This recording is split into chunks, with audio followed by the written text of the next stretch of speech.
Hi, I am Alejandro Berbesi and I am a senior consultant at Rohrbeck Heger. My name is Chris Cerda. I'm a consultant at Rohrbeck Heger, and I was attending the summit today.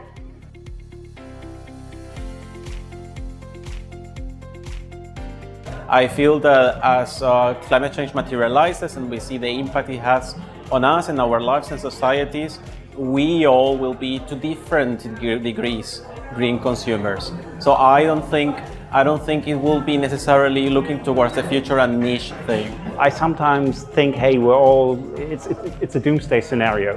And for me, talking about sustainability is then something like the green leaf that you try to find and that you want to grow, and hopefully sustainability is a way out.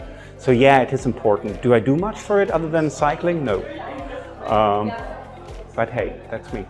Sustainability is a topic that interests me personally. It's about the future of all as a society, but also I feel that when it comes to businesses, it's something that is becoming more important. It will continue becoming more important as we feel the effects of climate change. Therefore, I couldn't think of a better way of investing my time today, actually.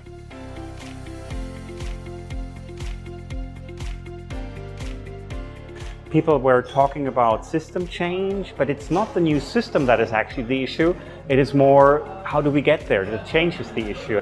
Always a question of transition where to. And you as a company, you face regulation, you face your customers, you face your suppliers, and they all come with demands, or they want something from you. And I think by building scenarios, we can help people figure out what the next thing could be.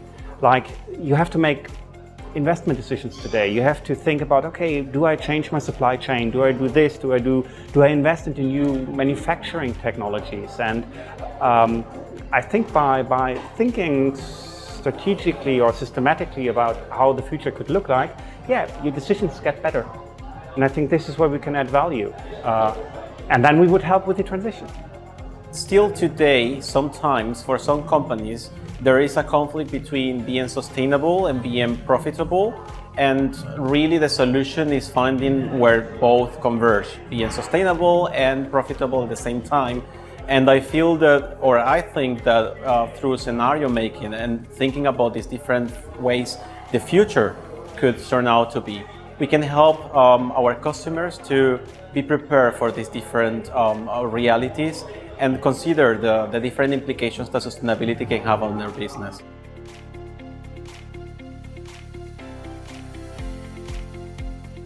From my previous experience, green growth is something that businesses are starting to talk a lot about. Actually, it's something that I'm very familiar with. When it comes to the post-growth, I think it's a little bit more difficult to introduce into businesses right now because it sounds pessimistic and it contradicts a lot of the way we understand business. But maybe it's not about post-growth, but what are the key elements of it? And I think this is the way of navigating it, not calling it as post-growth, but what elements of it could materialize and what are the implications and opportunities for businesses. For example, it's about the quality, premiumizing, for example, some of the products. There's definitely a value proposition about offering something that will last for longer. And I think many customers will be attracted to it. I am one of them. What I found very interesting was there was this gentleman from E.ON here, and he said, hey, it's not actually post-growth via green growth, it's a mixture of two. It's maybe value shifting from one industry into another industry. And I'll have to think about that.